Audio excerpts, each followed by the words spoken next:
Jadi saya mewakili Bang Faris RM. Jadi kalau pertanyaannya kapan bebasnya, tepatnya tanggal 15 Februari 2026 sudah keluar dari lapas. Jadi sudah bebas sejak tanggal 15 Februari 2026. Itu perhitungan tanggal-tanggal. Hah? Perhitungan. Enggak, itu kan kita semua ini aja. Tapi pastinya tanggal 16.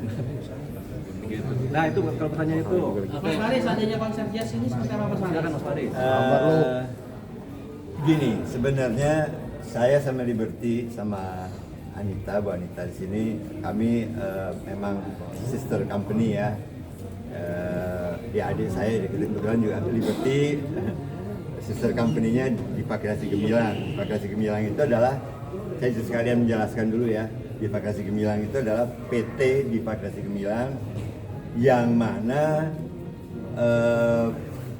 tadinya Pariwisata Manajemen terus dijadikan PT karena di Pakrasi Gemilang ini akan berorientasi lebih kepada mengelola aset-aset karya saya, lebih ke situ gitu. Makanya kami harus mendirikan dalam bentuk PT. Nah, kebetulan PT di Pakrasi Gemilang itu berada di bawah satu payung dengan Liberty Production. Nanti saya akan jelaskan kemudian. Tapi oke, saya akan membahas, saya akan menjawab pertanyaan tadi.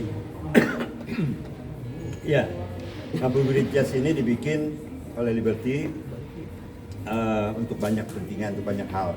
Yang pertama sekali adalah syukuran, sekaligus syukuran kebetulan juga di bulan suci, bulan Ramadan, insya Allah barokahlah. Kami mengundang anak yatim untuk turut berdoa dan berbuka puasa bersama-sama kita. Intinya itu. Tapi kebetulan beberapa teman ingin mendukung. Tadinya tuh syukurannya cuma syukuran itu sekaligus syukuran saya selesai menjalani diklat kemarin itu. Diklat sekolah kemarin itu. Alhamdulillah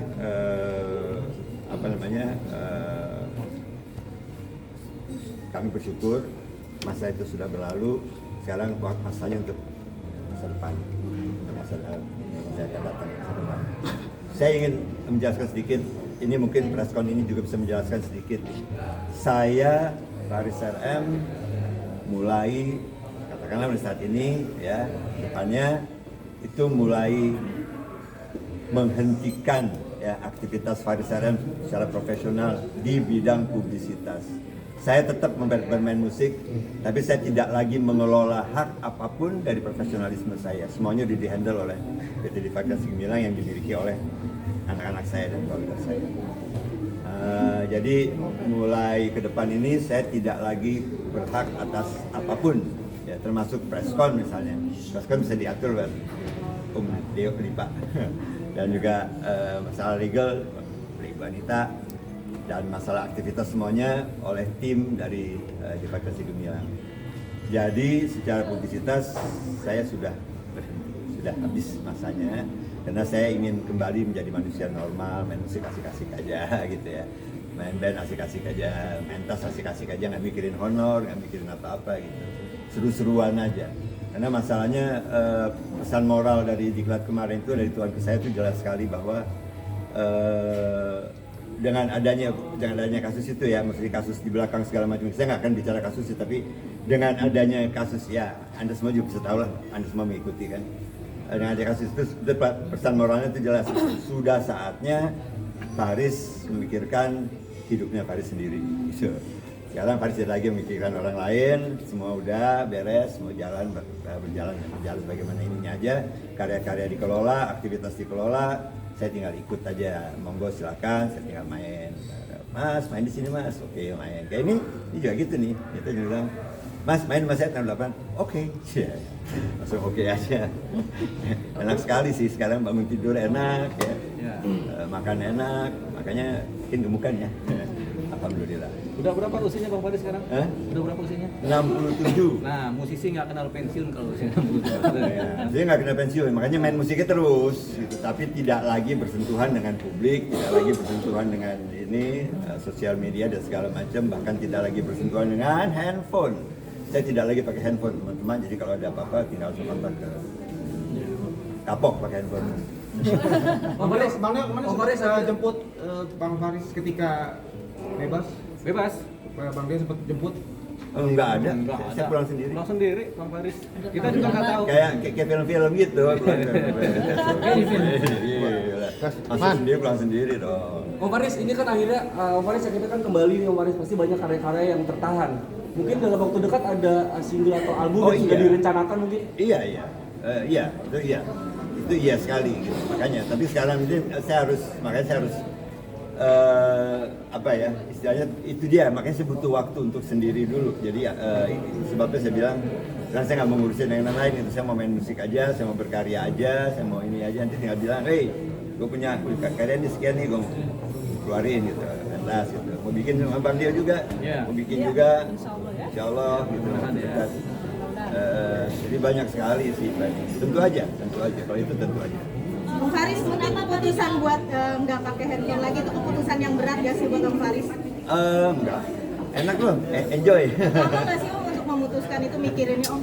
Enggak, saya pikir sebetulnya setelah saya pertimbangkan, karena setahun kemarin juga selama di klub juga saya nggak pegang handphone kan, jadi ternyata enak gitu. Dan saya tanya sama keluarga saya tanya sama adik saya ini yang ngurus saya banget, terus saya bilang sama dia, boleh nggak sih saya nggak pakai handphone? Oh boleh, kata dia. Ya udah, saya bilang kira-kira ada handicapnya nggak kalau gue nggak pakai handphone untuk tata kerja manajemen segala? Oh nggak ada, dia bilang nggak ada.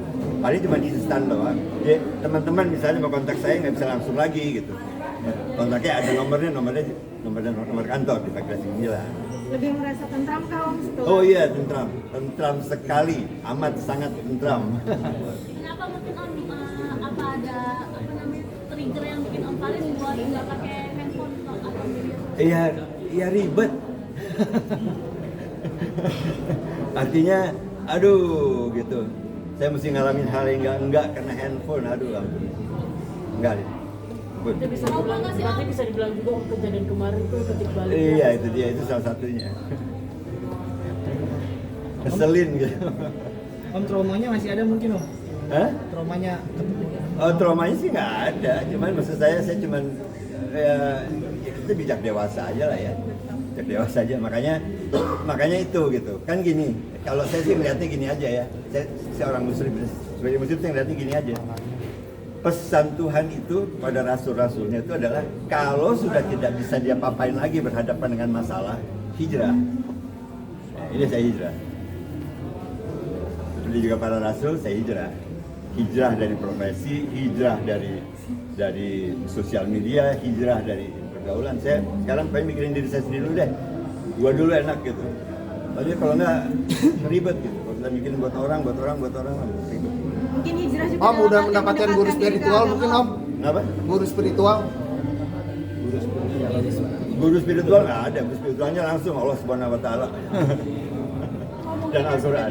Yang sudah dilakukan setelah keluar dari sekolah? Sekarang ini ya santai-santai aja sama keluarga, sama anak-anak. Money. Mungkin hijrah juga dalam artian mendekatkan diri ke agama, lebih mendekatkan diri lagi. Iya, itu juga salah satunya. Walaupun kemarin sebetulnya juga udah deket juga ya. Nanti saya sangat termasuk keluarga yang cukup religi, tapi kali ini emang saya udah situ aja deh gitu. Mungkin lebih banyak kegiatan di agama juga. Iya, keseharian ya. Banyak tapi sih nulis buku. Saya mau terbitin buku ketiga lagi, setelah 2 buku yang sebelumnya ini kan dari yang diterbitin Kompas sama diterbitin Republika. Saya mau nulis lagi. Yang enak-enak aja. Om Faris, tapi kemarin seberapa penting sih peran Bang Deo dalam menangani kasus Om Faris sendiri mungkin? Kami teamwork lah ya. Ya, Teamworknya solidity teamwork tuh. Saya terus terang nggak bisa menyelesaikan kalau tidak teamwork semuanya. Keluarga, sahabat-sahabat ini, adik-adik saya ini luar biasa. Jadi kan kita kan musisi, cuman kita gagalan dikit musisinya.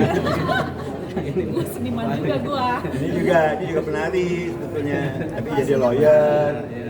Jadi lawyer keluarga gitu. Anita ini lawyer keluarga, bukan lawyer kasus loh ya, lawyer keluarga.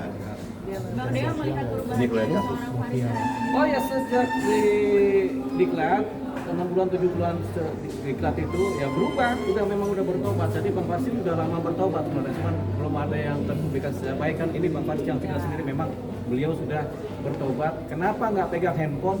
Itulah salah satu bentuk pertobatannya. Nah, begitu kan. Nggak mau terdistorsi lagi Iya. ya, nggak mau terdistorsi lagi dengan mainstream lah. Ya. Om Faris, tapi kalau masih ada tawaran seperti sinetron atau film masih diterima nggak? Silahkan ke Diva Gemilang, silahkan. Makanya itu saya Anita, saya dari Liberty Production yang mana sister company dari Diva Kreasi Gemilang sekaligus lawyernya dari Diva Kreasi Gemilang yang dibantu juga dengan Mas Olive, Mbak Biolipa ya tentunya kita satu tim ya, Mbak Iya, ya. iya, Pak. Terus yang membantu untuk Mas Faris, manajemen Mas Faris dan saya juga berikan Mas Faris dengan Liberty Production. Makanya pada sore hari ini kita ngumpul tuh ngadain acara bersyukur. Kayak gitu, bersyukur dengan Allah, dengan kembalinya Mas Faris di tengah-tengah kita.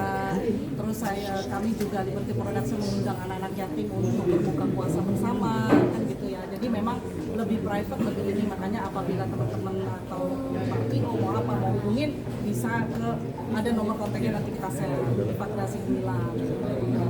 Pastinya teman-teman pasti lebih sering ketemu dengan Pak Devi tadi, Mas Edi ya, dan kita berdua. Gitu. Jadi Mas Farisnya hanya ya untuk di belakang layarnya aja, maksudnya memang produknya yang kita ini adalah Benda, tinggal bendanya doang. Iya, makanya aku bilang produknya. Aku nggak mau bilang benda loh, tapi beliau yang bilang benda. Produknya ya itu ya Faris Aren. Tapi kalau mau event, mau Java Jazz gitu ya Bang ya, mau apa masih bisa tentunya. Tapi sudah tidak bisa lagi direct ke Mas Faris. Ya ada manajemen yang melindungi di sini atau bisa kontak ke Pak Tevimen di Fantasy. Mbak Dita bicara soal proyeknya Om Faris sendiri, atau mungkin kedepannya udah ada gimana gitu? Banyak, insya Allah alhamdulillah mungkin banyak. Kita juga ada beberapa jadwal mau keluar kota, ada mau ke Makassar juga, gitu. Banyak lah pokoknya ada Udah beberapa. langsung beraktivitas ya? Iya, kalau langsung beraktivitas Yap. kita di Diva Kreasi Gemilang dan ex Liberty Production langsung nggak ada tunggu-tunggu karena beliau seniman ya. Kita sebenarnya di sini bertiga di seniman gitu. Iya kan gitu. Jadi Karena banyak agenda juga yang udah nunggu sih kan, agenda kayak Java Jazz, Pembangunan Jazz. gitu. Dan Liberty Production jangan lupa teman-teman kan tahu Jakarta Street Jazz Festival. Jakarta Street Jazz Festival. Itu kan aku yang buat gitu. Ya mudah-mudahan dalam waktu dekat ada Jadi lagi. aktivitas produksi internal maupun eksternal tuh udah banyak. Jadi teman-teman ingat juga ya, saya musisi bukan pengacara ya. Masa? Kapan nyanyi lagi Bang? Kapan nyanyi lagi? Belum tahu. Kapan? Saya lagi mau dodong beliau nih ntar malam nyanyi. Harus nyanyi ya.